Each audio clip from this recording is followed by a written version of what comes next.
بسم اللہ الرحمن الرحیم۔ ویڈیو شروع کرنے سے پہلے آپ تمام دوستوں سے گزارش کہ پلیز میرے چینل کو سبسکرائب لازمی کریں تاکہ میری حوصلہ افزائی ہو سکے۔ تو آئیے چلتے ہیں آج کے قصے کی طرف۔ یہ قصہ ہے حضرت ہود علیہ السلام اور ان کی قوم کا، جو خدا کی نافرمان ہو گئی تھی۔ بحر عرب اور بحر احمر کے درمیان، عرب کے جنوب و شمال میں، دونوں جانب یعنی عمان، حضر موت، بحرین اور مغربی یمن تک ایک وسیع صحرا ہے جسے صحرائے الاحقاف کے نام سے یاد کیا جاتا ہے۔ نیز اسے صحرائے اعظم الدنیا اور عربی الخالی بھی کہتے ہیں۔ الاحقاف حقف کی جمع ہے جس کے لغوی معنی ہے ریت کے بلند و بالا اور وسیع و عریض ٹیلے کے ہیں۔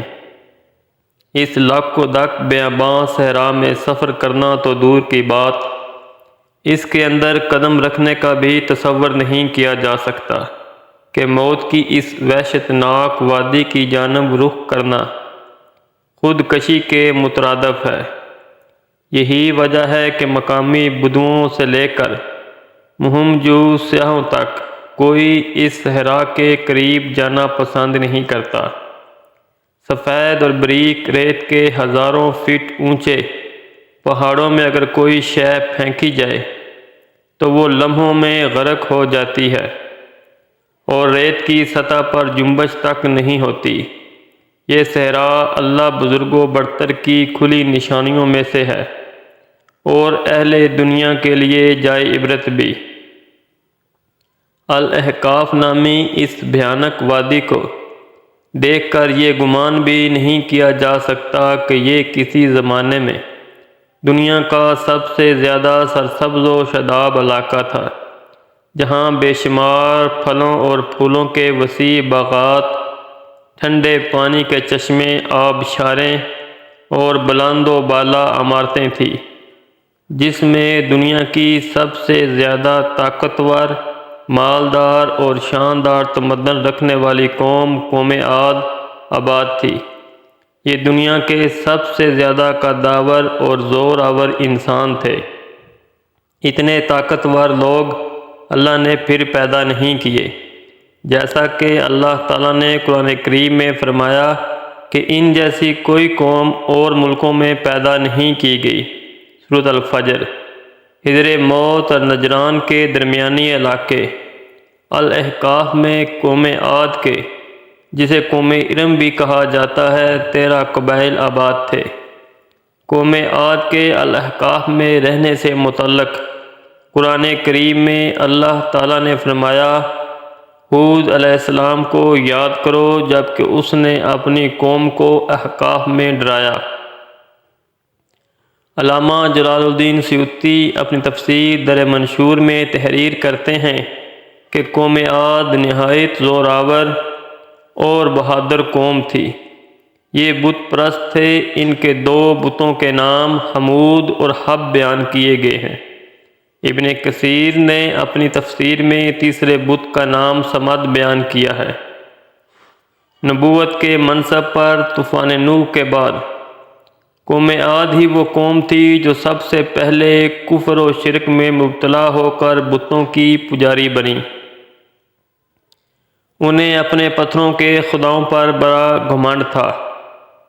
ان کی معاشی حالت تو بہت عمدہ تھی، لیکن جہالت، گمراہی، جھوٹ، بے حیائی، باطل اقوال اور فاسد خیالات نے انہیں معاشرتی طور پر تباہی کے کنارے پر پہنچا دیا تھا۔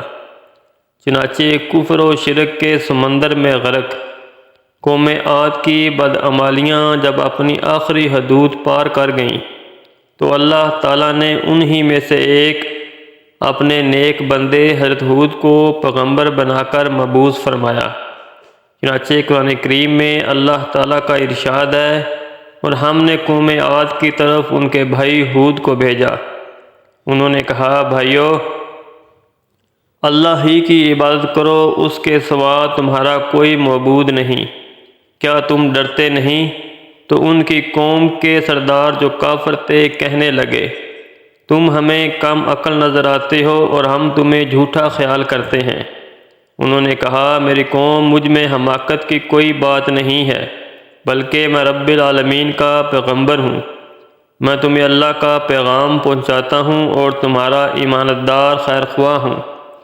کیا تم کو اس بات پر تعجب نہیں کہ تم میں سے ایک شخص کے ہاتھ تمہارے پروردگار کی طرف سے تمہارے پاس نصیحت آئی تاکہ وہ تمہیں ڈرائے؟ اور یاد تو کرو جب اس نے تم کو قوم نوح کے بعد سردار بنایا اور ڈیل و ڈول میں تم کو پھیلاؤ زیادہ دیا۔ بس اللہ کی نعمتوں کو یاد کرو تاکہ نجات حاصل کرو۔ وہ کہنے لگے، کیا تم ہمارے پاس اس لیے آئے ہو کہ ہم صرف ایک اللہ ہی کی عبادت کریں اور جن کو ہمارے باپ دادا پوجتے چلے آئے ہیں ان کو چھوڑ دیں؟ بس اگر تم سچے ہو تو ہم کو جس عذاب کی دھمکی دیتے ہو اس کو ہمارے پاس لے آؤ۔ ہود علیہ السلام نے کہا، تمہارے پروردگار کی طرف سے تم پر عذاب اور غضب کا نازل ہونا مقرر ہو چکا ہے۔ کیا تم مجھ سے ایسے ناموں کے بارے میں جھگڑتے ہو جو تم نے اور تمہارے باپ دادا نے اپنی طرف سے رکھ لیے ہیں، جن کی اللہ نے کوئی سند نازل نہیں کی؟ تو تم بھی انتظار کرو، میں بھی تمہارے ساتھ انتظار کرتا ہوں۔ پھر ہم نے ہود علیہ السلام کو اور جو لوگ ان کے ساتھ تھے ان کو نجات بخشی، اور جنہوں نے ہماری آیات کو جھٹلایا تھا ان کی جڑ کاٹ دی، اور وہ ایمان لانے والے تھے ہی نہیں۔ سورۃ الاعراف۔ قوم عاد کے دو اہم قبائل۔ حضرت ہود ایک طویل عرصے تک اپنی قوم کو وعظ و نصیحت کرتے رہے۔ کبھی وہ انہیں اللہ کی طرف سے عطا کردہ نعمتوں کی یاد دلاتے تو کبھی عذاب الہی سے ڈراتے، لیکن وہ بہرے اور اندھے بنے رہے۔ تاریخی کتب میں ہے کہ حضرت ہود علیہ السلام مسلسل 50 برس یا اس سے بھی زیادہ درس و نصیحت میں مصروف رہے۔ قوم عاد کے 13 قبائل میں سے لقمان اور خلجان نامی قبائل نہایت طاقتور تھے اور انہیں حکمران کی حیثیت حاصل تھی۔ حضرت ہود علیہ السلام نے جب دعوت حق دی اور کفر و شرک چھوڑ کر ایک اللہ کی بندگی کی طرف بلایا تو لقمان قبیلے نے سخت مزاحمت کی اور حضرت ہود کے دشمن ہو گئے۔ اس کے برعکس دوسرے قبیلے خلجان نے حضرت ہود علیہ السلام کی باتوں پر غور و خوض کیا اور ان میں سے اکثر جلد ہی آپ علیہ السلام کی دعوت کو قبول کر کے ایمان لے آئے۔ حضرت ہود کی دعا۔ حضرت ہود علیہ السلام نے اپنی قوم کو راہ حق پر گامزن کرنے کے لیے ہر ممکن کوشش کی، مگر قوم نے ان کی دعوت قبول کرنے سے انکار کر دیا تو بالآخر انہوں نے بارگاہ الہی میں مدد کے لیے دستے دعا دراز کیے، جسے قرآن کریم نے یوں بیان کیا۔ نبی علیہ السلام نے دعا کی کہ اے پروردگار، انہوں نے مجھے جھوٹا کہا ہے پر تو میری مدد فرما۔ سورۃ المومنون۔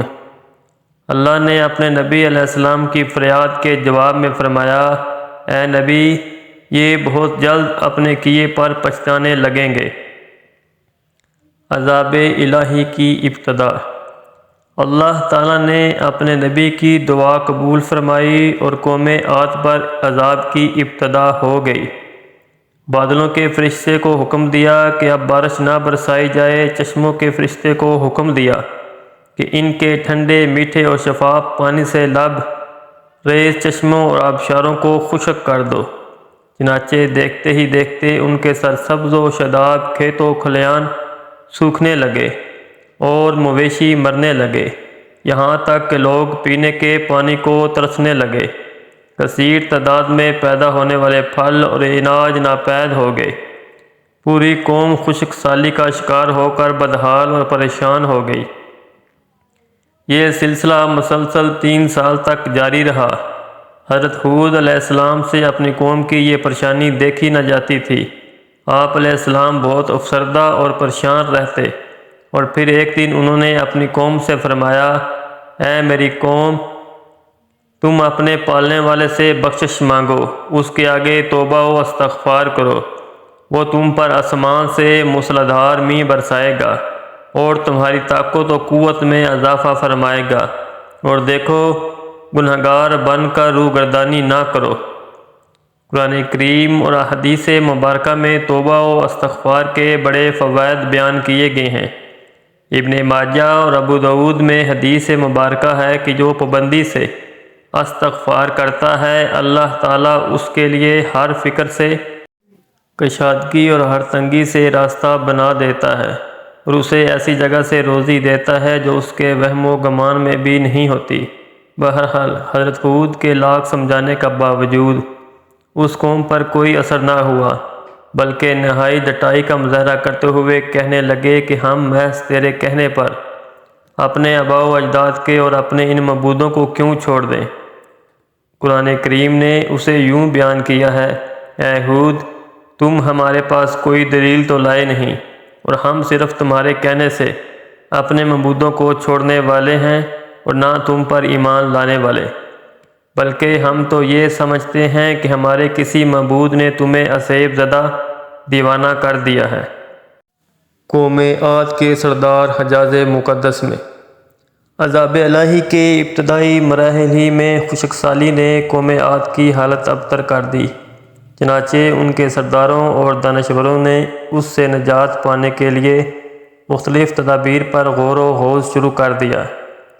یہ بات بڑی حیران کن ہے کہ پچھلی قوموں کو جب کبھی کوئی مشکل آ گھیرتی تو وہ اس سے نجات کے لیے حجاز مقدس کا سفر کرتے اور بیت اللہ شریف میں جا کر اللہ کے آگے آہو زاری کرتے، یعنی کافر قومیں بھی اس حقیقت کو تسلیم کرتی تھیں کہ اس ارض و سماء میں ایک لافانی قوت موجود ہے، لیکن اس کے باوجود جب نبی اور رسول یہ بات کہتے تو ان کی عقل پر پردہ پڑ جاتا۔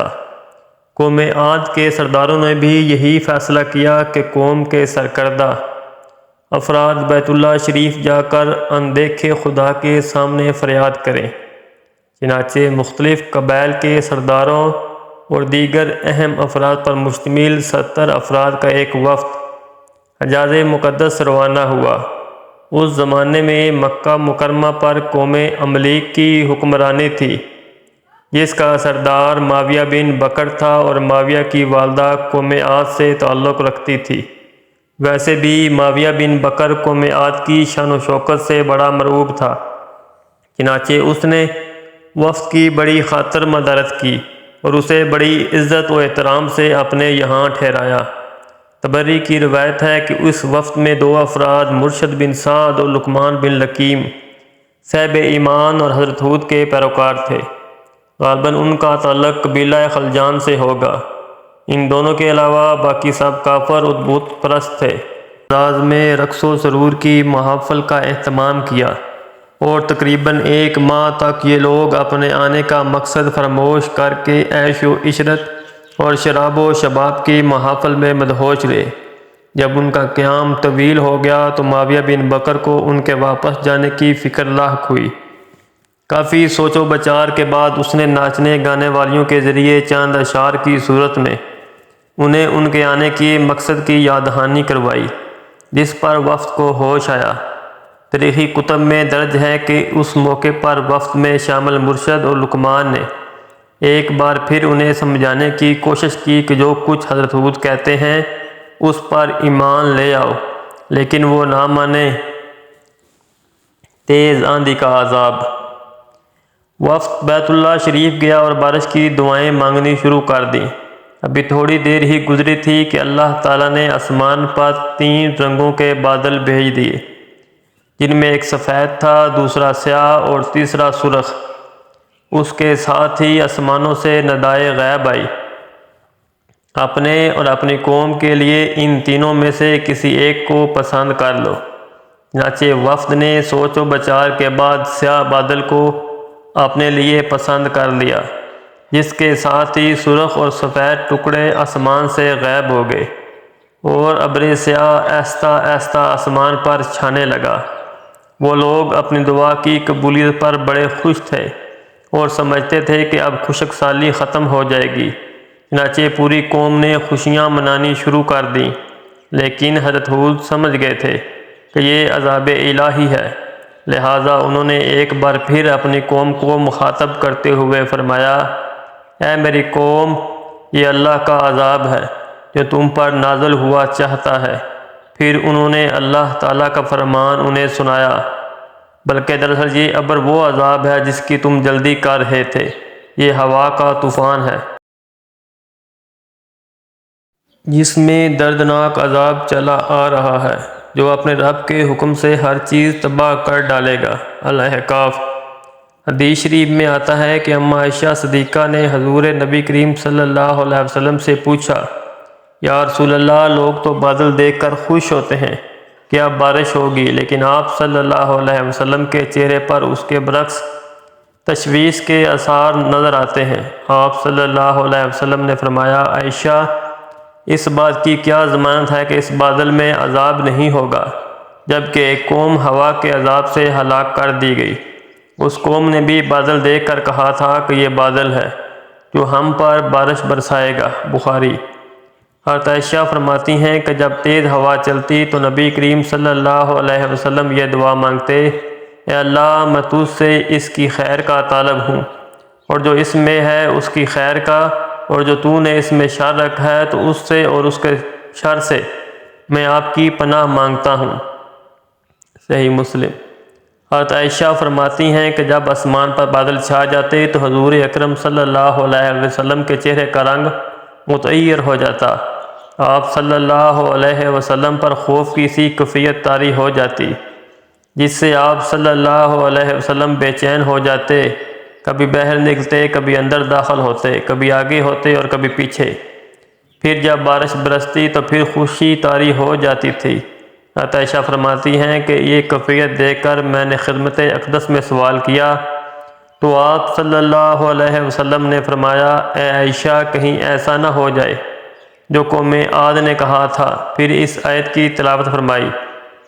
جب قوم عاد نے اس عذاب کو بصورت بادل اپنی بستیوں کی طرف آتے دیکھا تو کہنے لگے، یہ تو بادل ہے ہم پر بارش کرنے والا۔ ترمذی اور ابن ماجہ۔ قرآن کریم میں ہے کہ اللہ نے تیز آندھی کا یہ عذاب 7 راتوں اور 8 دنوں تک مسلسل جاری رکھا۔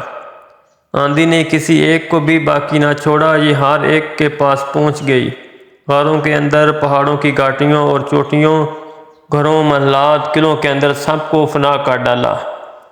ابن عمر سے مروی ہے کہ نبی کریم صلی اللہ علیہ وآلہ وسلم نے فرمایا کہ وہ آندھی جس کے ذریعے قوم عاد ہلاک کی گئی، اللہ نے ان پر انگوٹھی جتنی جگہ کے مثل ہوا کھولی تھی، پس وہ ہوا پہلے دیہات میں گئی اور وہاں کے لوگوں اور مویشیوں اور مالوں کو اٹھایا اور آسمان و زمین کے درمیان لے گئی۔ اللہ تعالیٰ نے اس خوفناک آندھی سے حضرت ہود اور ان کے ساتھیوں کو محفوظ رکھا، اور انہوں نے خطیرہ نامی ایک بستی میں پناہ لے لی جہاں عذاب ان تک نہیں پہنچا، اور وہ امن و سکون سے رہے۔ حضرت ہود علیہ السلام کا قرآن کریم میں تذکرہ اللہ تعالیٰ نے قرآن کریم کے مختلف مقامات پر قوم عاد پر نازل ہونے والے عذاب کا تذکرہ فرمایا ہے تاکہ کفر و شرک اور غرور و تکبر میں مبتلا لوگوں کو تنبیہ ہو۔ اس کے علاوہ قرآن کریم کی ایک سورت کا نام حضرت ہود کے نام پر سورت ہود ہے۔ قرآن پاک کے 11ویں پارے میں موجود یہ سورہ مبارکہ 123 آیات اور 10 رکوعات پر مشتمل ہے۔ سورہ ہود مکی ہے۔ یہ اس دور میں نازل ہوئی کہ جب کفار مکہ کا ظلم و ستم اپنے عروج پر تھا، چنانچہ سورۃ ہود میں ان پچھلی قوموں کا تذکرہ ہے جو اللہ کے نبیوں اور رسولوں کی تکذیب کر کے قہر الہی کا نشانہ بنی اور طریق کے صفات پر ہمیشہ کے لیے عبرت کا نمونہ بن گئی۔ سورہ ہود میں 7 پیغمبروں کے قصص و واقعات درج ہیں، لیکن اس سورت کو حضرت ہود کے نام سے منسوب کرنے سے معلوم ہوتا ہے کہ حضرت ہود کے قصے اور قوم عاد پر نازل ہونے والے عذاب کو خاص اہمیت حاصل ہے۔ حدیث مبارکہ میں ہے کہ رسول اللہ صلی اللہ علیہ وسلم کی ریش مبارکہ کے کچھ بال سفید ہو گئے تو حضرت ابو بکر صدیق رضی اللہ تعالیٰ عنہ نے عرض کیا، یا رسول اللہ صلی اللہ علیہ وسلم، آپ بوڑھے ہو گئے ہیں؟ تو آپ صلی اللہ علیہ وسلم نے فرمایا کہ ہاں، مجھے سورہ ہود نے بوڑھا کر دیا۔ بعض روایات میں سورہ ہود کے ساتھ ساتھ سورہ واقعہ، مرسلات، سورہ نبا اور سورہ تکویر کا بھی ذکر ہے۔ عمر مبارکہ۔ علامہ طبری کی بعض روایتوں میں ہے کہ حضرت ہود کی عمر 150 سال تھی۔ آپ کو 50 برس کی عمر میں نبوت عطا ہوئی۔ 50 برس تک قوم کو وعظ و نصیحت کرتے رہے۔ قوم کی ہلاکت کے بعد مزید 50 برس تک زندہ رہے اور اہل ایمان کو وعظ و درس فرماتے رہے۔ حضرت ہود کا مزار۔ تاریخی کتب سے پتہ چلتا ہے کہ حضرت ہود کا مزار حجر موت کے ایک مقام پر ہے، جہاں عرب کے مختلف حصوں سے ہزاروں کی تعداد میں لوگ جمع ہوتے ہیں۔ گرچہ یہ قبر تاریخی طور پر ثابت نہیں، واللہ عالم۔ دوستو، یہ تھا آج کا قصہ۔ امید ہے کہ آپ کو پسند آئے گا۔ میرے چینل کو سبسکرائب لازمی کرنا، ویڈیو کو لائک اور شیئر بھی کریں۔ اللہ تعالیٰ آپ سب کا حامی و ناصر ہو۔ السلام علیکم۔